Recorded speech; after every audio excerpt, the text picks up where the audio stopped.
Hello friends, मैं अंकित कुमार स्वागत करता हूं आपके अपने यूट्यूब चैनल कसूबी स्टडी पॉइंट में।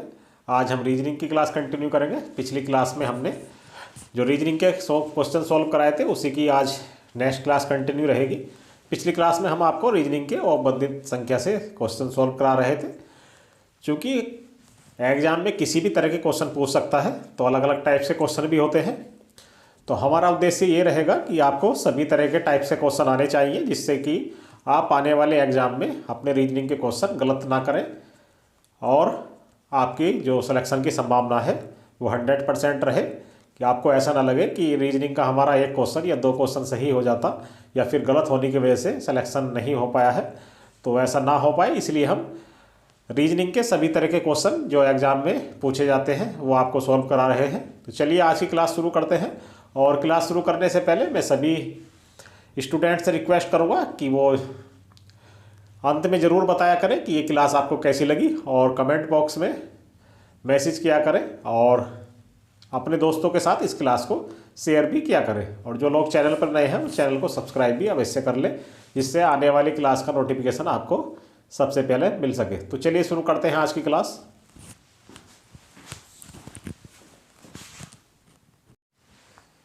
तो दोस्तों, क्वेश्चन मैंने पहले ही बोर्ड पे लिख लिया है, जिससे हमारा ज़्यादा समय बर्बाद ना हो, क्योंकि हमको केवल पढ़ाई की बात करनी है, हमें टाइम बर्बाद नहीं करना है। क्वेश्चन दिया गया है, नीचे दी गई श्रृंखला में कितने अंक अपने दाईं ओर के अंक से पूरी तरह विभाज्य है। ये श्रृंखला दी गई है और इसमें बताना है कि कितने ऐसे अंक हैं जो अपने दाईं ओर के अंक से पूरी तरह विभाज्य है। विभाज्य का मतलब होता है डिवाइड है।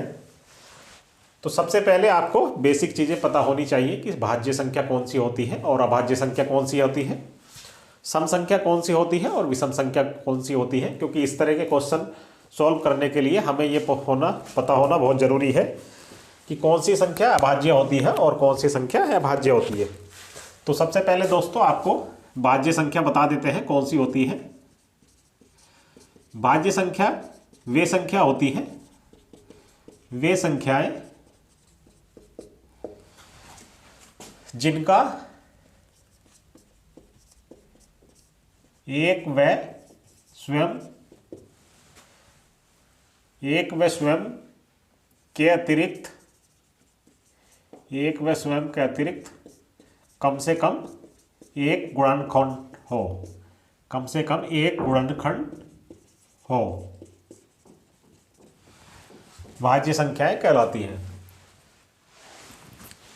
दोस्तों, भाज्य संख्या वो होती है जिनका कम से कम एक गुणनखंड होना चाहिए, किसको छोड़ के, एक और स्वयं को छोड़ के उसका एक और गुणनखंड होना चाहिए। ऐसी संख्या को हम भाज्य संख्या बोलते हैं। जैसे फॉर एग्जाम्पल देख लेते हैं, जैसे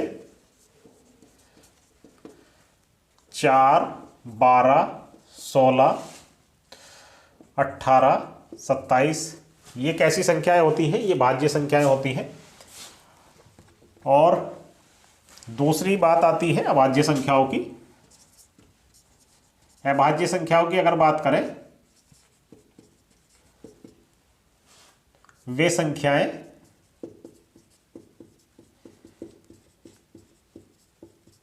जिनका एक व स्वयं के अतिरिक्त कोई अन्य गुणनखंड न हो।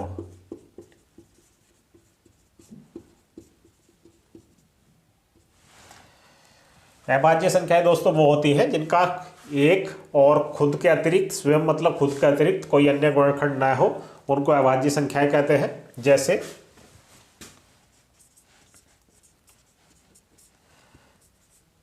3, 7, 5, 11, 17 इत्यादि।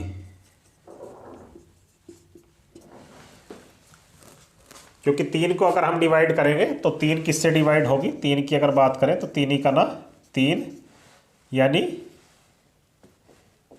1 से और 3 से डिवाइड हो सकती है। वैसे ही 7, तो 7 को केवल 7 से काट सकते हैं या फिर 1 से डिवाइड कर सकते हैं। उसी तरह 5 की बात करें तो 5 को 5 से डिवाइड किया जा सकता है या फिर 1 से डिवाइड किया जा सकता है। तो ऐसी संख्याएं क्या कहलाती हैं? उनको अभाज्य संख्याएं कहते हैं, जिनका 1 में स्वयं के अतिरिक्त कोई अन्य गुणनखंड न हो। दोस्तों आगे बात आती है सम संख्याओं की। तो सम संख्याओं की बात अगर करें तो इसको मैं थोड़ा सा मिटा देता हूं। सम संख्या कौन सी होती है? सम संख्या, दोस्तों सम संख्या की अगर बात करें तो वे सभी संख्याएं जो 2 से पूर्णतः विभक्त होती हैं, जो 2 से पूर्णतः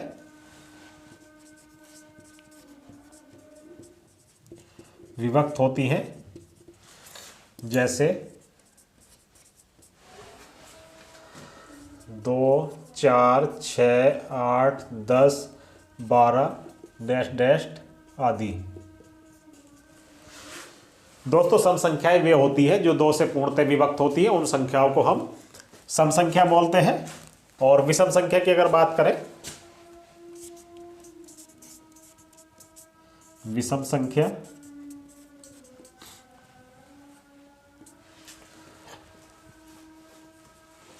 वे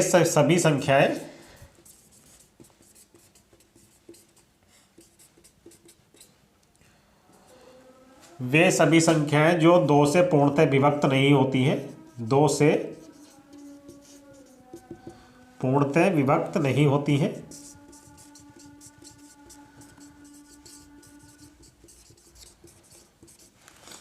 जैसे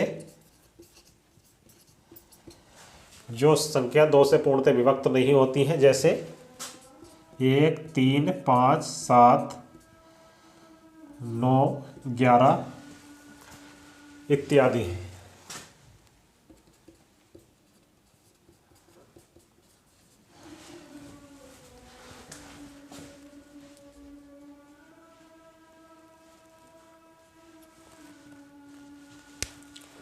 तो दोस्तों यहाँ पे आपको हमने बता दिया कि भाज्य संख्याएं कौन सी होती हैं और अभाज्य संख्याएं कौन सी होती हैं। तो भाज्य संख्याएं की बात करें तो वे संख्याएं जिनका एक और खुद को छोड़ के कम से कम एक गुणनखंड होता है, तो वो भाज्य संख्याएं होती हैं। और उसी तरह से अभाज्य संख्याएं वे संख्याएं होती हैं जिनका एक में स्वयं का अतिरिक्त कोई अन्य गुणनखंड न हो। और सम संख्या की बात अगर करें तो सम संख्या वे संख्याएं होती हैं जो 2 से पूर्णतः विभक्त होती हैं या फिर 2 से पूर्णतः डिवाइड हो सकती हैं, उन संख्या को हम सम संख्या बोलते हैं। उसी तरह से विषम संख्या वे संख्याएं होती हैं जो 2 से पूर्णतः विभक्त नहीं होती हैं, तो उन संख्याओं को हम विषम संख्या बोलते हैं। तो चलिए इस क्वेश्चन को देख लेते हैं। यहाँ से आपको अब पता लग गया कि कौन सी सम होती है और कौन सी विषम होती है, कौन सी संख्या अभाज्य होती है और कौन सी अभाज्य होती है। तो यहाँ पे अगर क्वेश्चन की बात करें तो क्वेश्चन में पूछा गया है कि दी गई श्रृंखला में कितने अंक अपने दाईं ओर के अंक से पूरी तरह विभाज्य है। यानी 5 और 5 के दाईं तरफ कौन सा अंक है? 6 है। तो हमें बताना है कि 6 से 5 पूरी तरह विभाज्य होना है। तो ऐसे अंक हमें देखने हैं। तो यहाँ पे अगर हम 5 को देखें तो 5 6 से पूर्णतः विभाज्य नहीं होता है, तो ये तो कट जाएगा। उसके बाद 3 की अगर 3 से 6 को डिवाइड करें तो 3 से 6 2 बार डिवाइड हो जाता है, तो एक तो ये हो जाएगा। और अगर 2 से 3 को डिवाइड करेंगे तो ये पूरी तरह से डिवाइड नहीं होगा, क्योंकि क्वेश्चन में पूछा गया है कि पूरी तरह विभाज्य हो, यानी कि पूर्ण रूप से कटना चाहिए, पॉइंटों में नहीं होना चाहिए। तो ये भी यहाँ से नहीं होगा। और 4 से अगर 2 को डिवाइड करेंगे तो हमारा आंसर जो आएगा वो पॉइंट में आएगा, तो इसलिए ये 2 भी नहीं होगा। उसी तरह अगर 4 को 8 से अगर डिवाइड करेंगे तो भी हमारा आंसर पॉइंट में आएगा, तो ये भी हमारा नहीं होगा, क्योंकि हमें बताना है कि पूरी तरह विभाज्य होना चाहिए।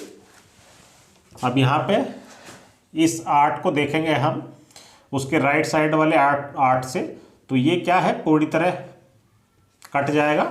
एक बार कटता है तो एक ये हमारा हो जाएगा, यानी एक 6 हो गया था और उसी तरह ये 8 हो गया, 8 से पूरी तरह विभक्त हो जाएगा। और अगर इस वाले 8 को हम देखते हैं इसके राइट साइड वाले 8 से, तो इससे ये इस पूरी तरह डिवाइड हो जाएगा, यानी एक हमारा ये हो जाएगा। उसके बाद इस वाले 8 को अगर हम देखें 9 से, तो 9 से 8 पूरी तरह विभाज्य नहीं है, तो इसको कट कर देंगे। उसके बाद नेक्स्ट देखें, अगर 9 को 2 से डिवाइड करेंगे तो पूरी तरह डिवाइड नहीं होगा, तो ये भी नहीं होगा, इसको भी काट देंगे। उसी तरह 2 को अगर देखें तो 6 से 2 पूरी तरह डिवाइड नहीं होता है, क्योंकि अगर हम 6 से 2 को डिवाइड करेंगे तो हमारा आंसर पॉइंट में आएगा, जबकि हमें बताना है कि पूरी तरह विभाज्य होनी चाहिए, तो ये भी नहीं होगा, तो इसको भी काट देंगे। उसके बाद नेक्स्ट अगर देखें तो 6 से 6 एक बार कट जाता है, तो ये हमारी एक संख्या ये हो जाएगी। उसके बाद नेक्स्ट 6 को अगर हम देखें तो उसके राइट साइड में 5 है, तो 5 से 6 पूरी तरह नहीं कटता है, तो इसको भी काट देंगे। उसी तरह 5 को हमें देखना है, 5 के राइट साइड में 8 है, तो 8 से 5 पूरी तरह नहीं डिवाइड होता है, तो इसको भी कट कर देंगे। उसके बाद 8 से 8 पूरी तरह डिवाइड हो जाता है, तो एक ये हमारा हो जाता है। और नेक्स्ट अगर बात करें तो 8 को 3 से अगर डिवाइड करें तो पूरी तरह डिवाइड नहीं होगा, तो इसको भी कट कर देंगे। उसी तरह 4 से 3 को पूरी तरह डिवाइड नहीं किया जा सकता है, तो ये भी कट हो जाएगा। अब यहाँ से हम काउंट कर लेंगे ऐसे कितनी संख्याएं आए हैं जिनके दाईं ओर के अंक से पूरी तरह विभाज्य है। तो एक तो ये है 1 2 3 4 और 5, तो ऐसी संख्याएं कितनी निकल के आई हैं 5, जो अपने दाईं ओर के अंक से पूरी तरह विभाज्य है, तो यही हमारा आंसर होगा। 5 इस क्वेश्चन का राइट आंसर होगा। तो इस तरह के क्वेश्चन एग्जाम में पूछे जाते हैं, लैंग्वेज थोड़ी सी चेंज कर दी जाती है, तो आपको हर तरह के टाइप्स आने चाहिए, जिससे कि आपके आने वाला जो भी एग्जाम है स्टाफ नर्स का, उसमें आप रीजनिंग के क्वेश्चन गलत ना करके आए। चलिए नेक्स्ट क्वेश्चन देख लेते हैं।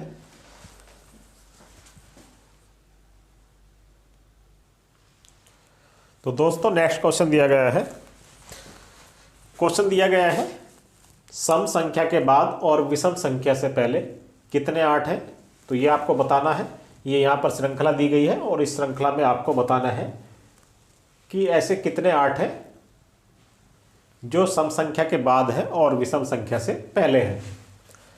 तो यहाँ पर जितने भी 8 दिए गए हैं, सबसे पहले जो हमने शुरुआत में क्वेश्चन किए थे, आपको बताया था कि उनको हाईलाइट कर लेंगे। तो यहाँ पर अगर 8 की बात की जा रही है तो जितने भी 8 दिए गए हैं श्रृंखला में, उनको हाईलाइट कर लेना है। हाईलाइट का मतलब ये है कि जो श्रृंखला है काफ़ी बड़ी होती है, जिससे हमें उसमें किसी तरह का कन्फ्यूजन ना हो और हमारा आंसर गलत ना हो, इसलिए सभी जो 8 हैं उनको हम हाईलाइट कर लेंगे, जिससे हमको क्वेश्चन को सॉल्व करने में आसानी होगी और हमारा आंसर गलत भी नहीं होगा। तो जितने भी 8 थे हमने ये सब हाईलाइट कर लिए हैं। उसके बाद बताना क्या है कि सम संख्या के बाद और विषम संख्या से पहले कितने 8 हैं, यानी कि सम संख्या के बाद, सम के बाद 8 होना चाहिए और विषम से पहले 8 होना चाहिए, यानी सम और विषम के बीच में 8 होना चाहिए। इस क्वेश्चन में पूछा गया है। तो सबसे पहले देखते हैं, पहला जो 8 दिया गया है उसी को देख लेते हैं। तो सम संख्या के बाद तो एक क्या है, ये सम संख्या नहीं होती है, तो ये तो हो ही नहीं सकता, तो पहला वाला तो कट जाएगा। उसके बाद नेक्स्ट 8 की अगर बात करें तो 8 से पहले सम संख्या एक होनी चाहिए, तो यहाँ पे सम संख्या नहीं दी गई है, तो ये भी कट जाता है। नेक्स्ट अगर बात करें तो 4 यहाँ पे दिया गया है और ये 8 है, तो 8 से पहले 4 है। 4 क्या होती है, हमारी सम संख्या होती है। और उसके बाद दूसरी शर्त हमारी दी गई है कि 8 के बाद विषम होना चाहिए, तो यहाँ पे 8 के बाद विषम संख्या भी दी गई है, तो ये एक तो ये हो जाएगा।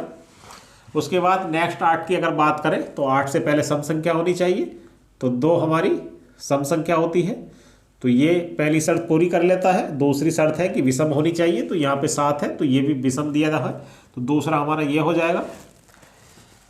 नेक्स्ट अगर 8 की बात करें तो पहली शर्त हमारी दी गई है कि 8 से पहले सम होनी चाहिए, तो यहाँ पे सम नहीं है, तो ये कट जाता है, इसको काट देंगे, क्योंकि हमारे क्वेश्चन में शर्त दी गई है कि 8 से पहले सम संख्या होनी चाहिए और 8 के बाद विषम होनी चाहिए।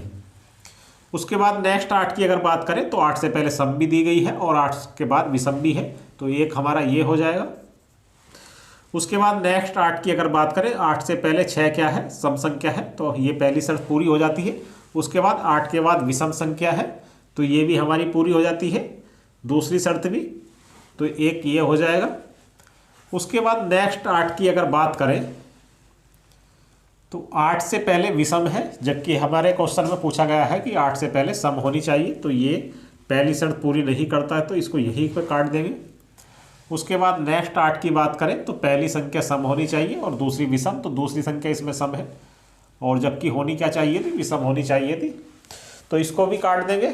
अब हम काउंट कर लेंगे ऐसे कितने 8 निकल करके आए हैं जिनके पहले सम संख्या है और बाद में विषम संख्या है।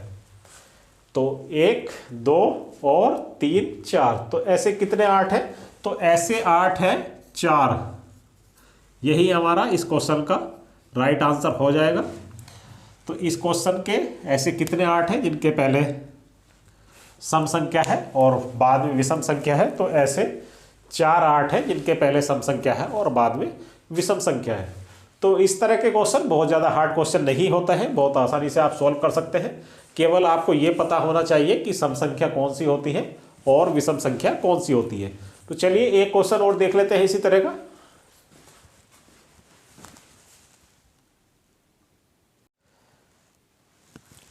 दोस्तों क्वेश्चन दिया गया है, निम्नलिखित श्रृंखला में ऐसे कितने जीरो हैं जिनके बाद में सम संख्या है तथा पहले विषम संख्या है। ये श्रृंखला दी गई है, इसमें आपको बताना है कि पहले विषम संख्या होनी चाहिए और बाद में सम संख्या होनी चाहिए। तो विषम संख्या और सम संख्या क्या होती है वो हमने आपको पहले बता दिया था, और एक बार फिर से मैं बता देता हूँ। सम संख्याएं वे संख्याएं होती हैं जो दो से पूरी तरह विभक्त होती है या फिर विभाज्य होती है, उन संख्याओं को हम सम संख्या कहते हैं। और विषम संख्या वो होती हैं जो दो से पूर्णतः विभक्त नहीं होती है, उन्हें हम विषम संख्या बोलते हैं। अब यहाँ पे हमें बताना है कि जीरो के लिए पूछा गया है, तो जीरो को हम लिख लेंगे। उसके बाद कहा गया है जिनके बाद में सम संख्या, जीरो के बाद में सम और पहले विषम संख्या होनी चाहिए, ये इस क्वेश्चन में पूछा गया है। तो जितने भी जीरो हैं उनको हम हाईलाइट कर लेंगे, जिससे कि हमारा जो क्वेश्चन है वो आसानी से सॉल्व भी हो जाए और जो हमारा आंसर है वो आंसर भी राइट आए और गलत होने की संभावना बिल्कुल भी ना रहे। नहीं तो इतनी बड़ी श्रृंखला में हम भूल जाते हैं कि कौन सा जीरो हमने काउंट किया था, कौन सा नहीं किया था। अब हमें देखना क्या है कि जीरो के बाद सम संख्या होनी चाहिए और जीरो से पहले विषम संख्या होनी चाहिए।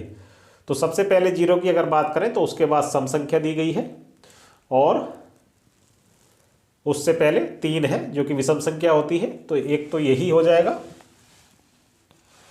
उसके बाद नेक्स्ट जीरो की बात करें तो पहले विषम है 5 है, तो पहली शर्त पूरी हो जाती है। उसके बाद दूसरी शर्त हमारी ये है कि सम संख्या होनी चाहिए जीरो के बाद में, तो यहाँ पे 3 दिया गया है, तो 3 क्या ऐसी संख्या होती है, तो 3 होती है विषम संख्या, तो ये हमारा गलत हो जाएगा, तो इसको यहीं पर काट देंगे। उसके बाद नेक्स्ट जीरो की अगर बात करें तो जीरो से ठीक पहले सम संख्या है और ठीक बाद में विषम है, जबकि हमारे क्वेश्चन में पूछा गया है कि जीरो के ठीक बाद सम संख्या होनी चाहिए और उससे पहले विषम संख्या होनी चाहिए, तो ये भी हमारी शर्त पूरी नहीं करता है, तो इसको भी काट देंगे।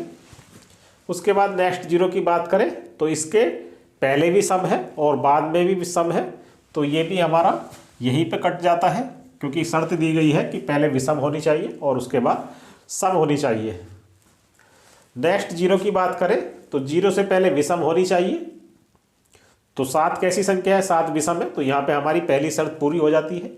उसके बाद कहा गया है कि जीरो के बाद में सम संख्या होनी चाहिए, तो जीरो के बाद में यहाँ पे 4 दिया गया है। 4 हमारी कैसी संख्या होती है, तो 4 होती है सम संख्या, तो ये हमारा ये हो जाएगा। उसके बाद नेक्स्ट जीरो की बात करें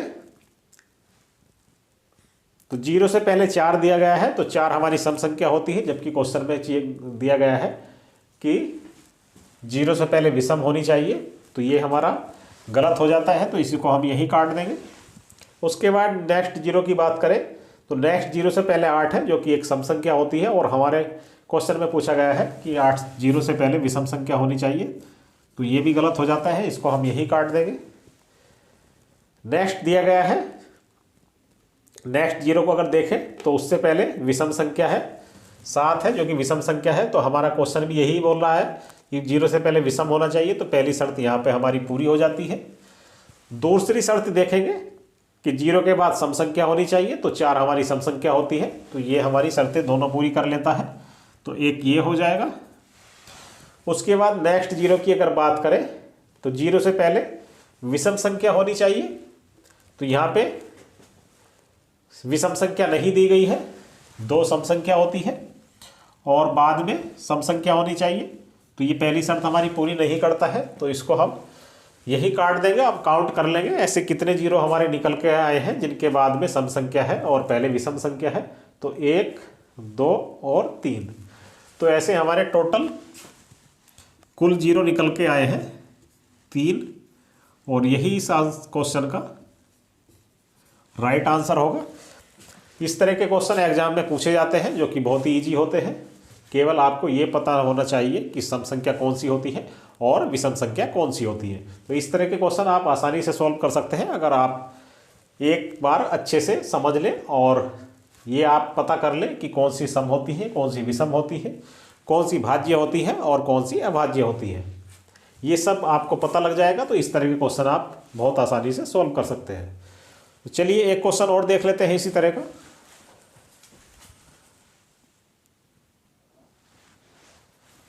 दोस्तों नेक्स्ट क्वेश्चन दिया गया है, क्वेश्चन में पूछा गया है